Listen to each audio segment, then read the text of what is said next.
사도신경으로 우리의 신앙을 하나님 앞에 고백합니다.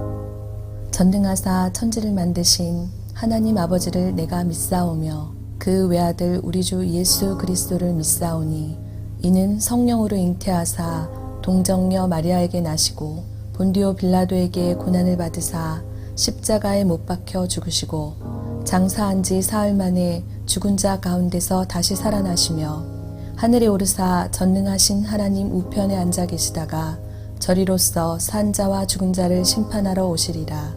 성령을 믿사오며 거룩한 공회와 성도가 서로 교통하는 것과 죄를 사하여 주시는 것과 몸이 다시 사는 것과 영원히 사는 것을 믿사옵나이다. 아멘. 오늘의 말씀 레위기 16장 11절에서 22절 말씀입니다. 아론은 자기를 위한 속죄제에 수송아지를 드리되 자기와 집안을 위하여 속죄하고 자기를 위한 그 속죄제 수송아지를 잡고 향로를 가져다가 여호와 앞 제단 위에서 피운 불을 그것에 채우고 또 곱게 간 향기로운 향을 두 손에 채워 가지고 휘장 안에 들어가서 여호와 앞에서 분향하여 향연으로 증거궤 위 속죄소를 가리게 할지니 그리하면 그가 죽지 아니할 것이며 그는 또 수송아지의 피를 가져다가 손가락으로 속죄소 동쪽에 뿌리고 또 손가락으로 그 피를 속죄소 앞에 7번 뿌릴 것이며 또 백성을 위한 속죄제 염소를 잡아 그 피를 가지고 휘장 안에 들어가서 그 수송아지 피로 행함같이 그 피로 행하여 속죄소 위와 속죄소 앞에 뿌릴지니 곧 이스라엘 자손의 부정과 그들이 범한 모든 죄로 말미암아 지성소를 위하여 속죄하고 또 그들의 부정한 중에 있는 회막을 위하여 그같이 할 것이요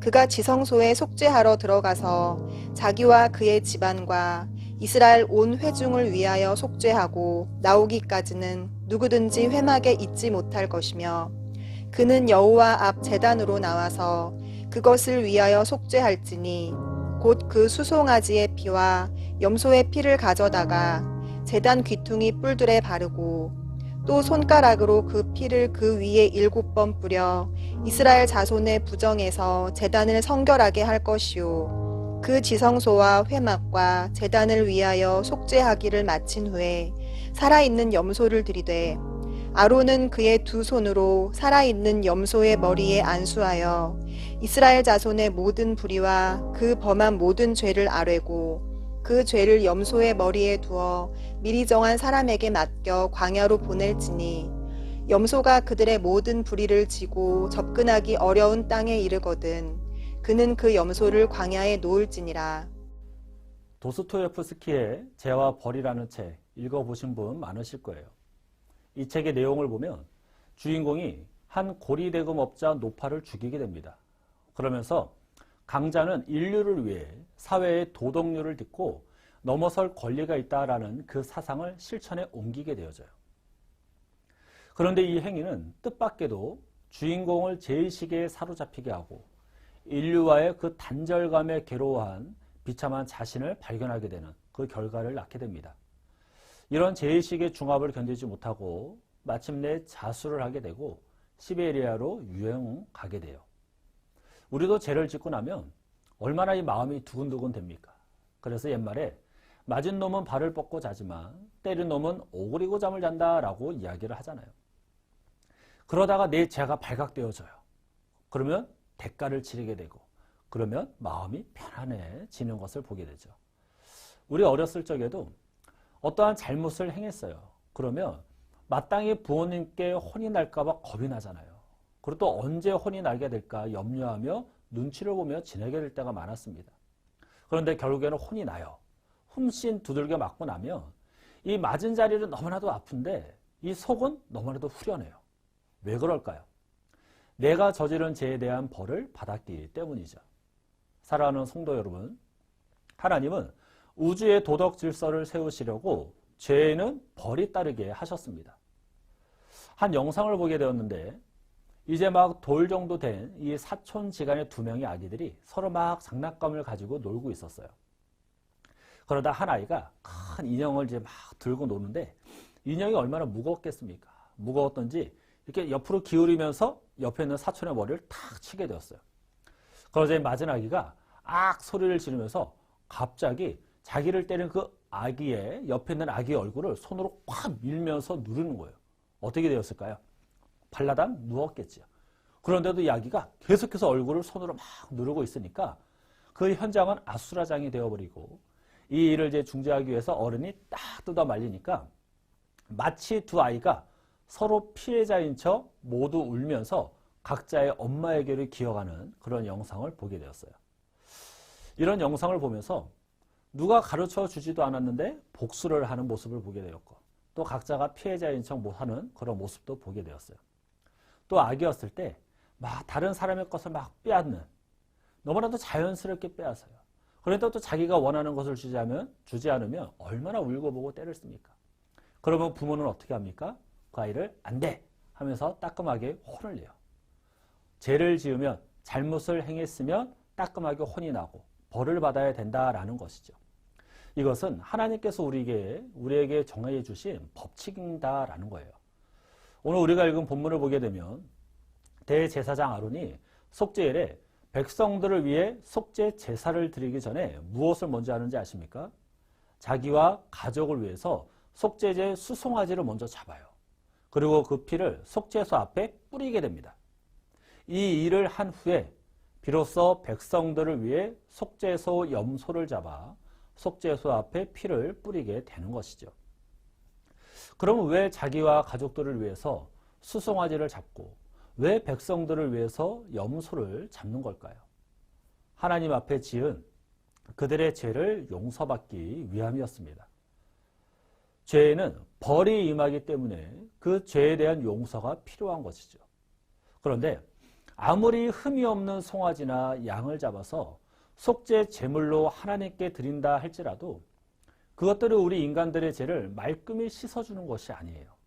우리들의 죄를 영원히 사하도록 만들어주는 것도 아니었습니다. 그렇다면 어떤 속죄 제물이 우리의 죄를 영원히 그리고 완벽하게 사하여 줄 수 있을까요? 하나님의 아들이신 죄가 없으신 예수 그리스도뿐임을 꼭 기억하고 믿으시기를 주님의 이름으로 축복합니다. 사랑하는 성도 여러분, 예수님은 하나님의 아들이시고 죄가 없으신 분이에요. 그리고 아론보다 뛰어난 대제사장이시기에 하나님과 우리 사이에 완벽한 중보자가 되어주시는 거죠. 그리고 하나님께서는 죄가 없으신 이 예수님을 십자가에 달려 죽게 하심으로 친히 속죄 제물이 되게 하셨습니다. 그렇게 십자가에서 흘리신 그 피로 모든 인류의 속죄를 이루셨다라는 사실 꼭 믿으시길 바랍니다. 우리가 사순절을 지내면서 우리는 속죄 제물이 되신 예수님을 기억해야 돼요. 신약에 보면 세례 요한이 예수님을 보고 이렇게 선포를 합니다. 요한복음 1장 29절을 보면 이튿날 요한이 예수께서 자기에게 나오심을 보고 이르되 보라 세상 죄를 지고 가는 하나님의 어린 양이로다. 아멘. 예수님을 가리켜 세례 요한이 뭐라고 이야기를 합니까? 세상 죄를 지고 가는 하나님의 어린 양이다 라고 고백을 하고 있어요. 사랑하는 성도 여러분, 대제사장 아론도 무음한 인물이 아니었잖아요. 그래서 백성들의 죄를 속죄하는 그 제사를 드리기 전에 아론 자신과 그의 가족들을 위해서 먼저 속죄 제물을 드려야 했어요.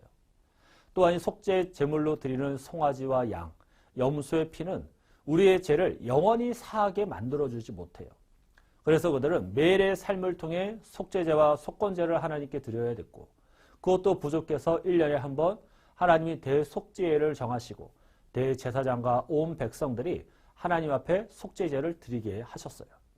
그리 될 때 하나님은 그들의 죄를 용서해 주셨죠. 왜 그랬을까요?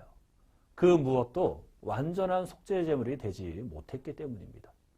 하지만 죄가 없으신 그 예수 그리스도께서 십자가에 달려 죽으셨을 때 우리의 죄가 완전히 사함을 받고 영원히 사함을 받게 되었던 것이죠. 예수 그리스도께서 십자가에서 흘리신 피는 우리의 과거의 죄만 용서함을 받았던 걸까요? 그렇지 않아요.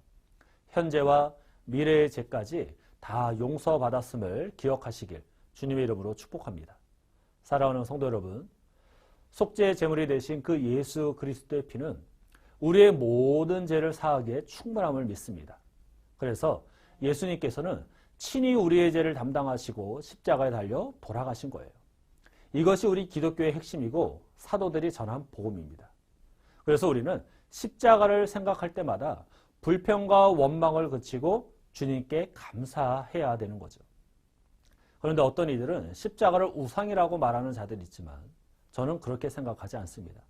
십자가는 우리를 향한 하나님의 마음과 사랑을 확인할 수 있고 우리를 위해 죽기까지 하나님의 뜻에 순종하신 그 예수님을 확인할 수 있잖아요.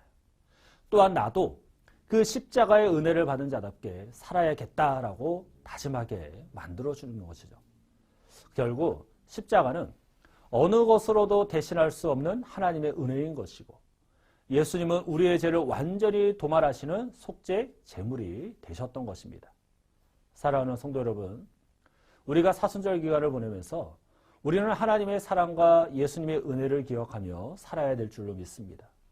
그래서 오늘 하루 정말로 영원한 속죄 제물이 되신 그 예수님을 기억하십시오.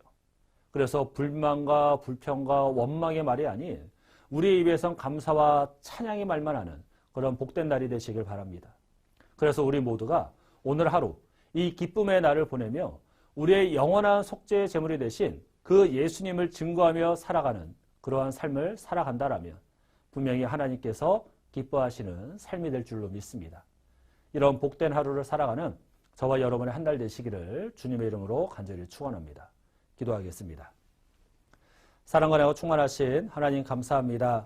우리의 영원한 속죄의 제물이 되신 그 예수 그리스도의 은혜를 기억하며 예수 그리스도의 그 십자가의 은혜를 생각하며 오늘도 주의 자녀답게 이 땅을 살아가는 우리 모든 성도들의 삶이 될 수 있도록 하나님 은혜 부어 주시옵소서.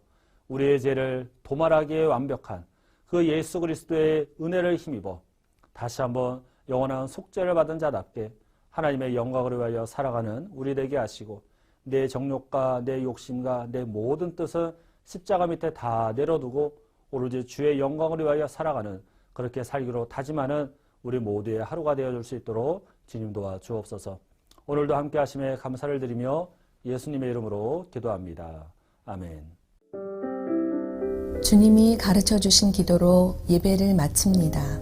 하늘에 계신 우리 아버지여, 이름이 거룩히 여김을 받으시오며 나라가 임하시오며 뜻이 하늘에서 이루어진 것 같이 땅에서도 이루어지이다. 오늘 우리에게 일용할 양식을 주시옵고 우리가 우리에게 죄 지은 자를 사하여 준 것 같이 우리 죄를 사하여 주시옵고 우리를 시험에 들게 하지 마시옵고 다만 악에서 구하옵소서. 나라와 권세와 영광이 아버지께 영원히 있사옵나이다.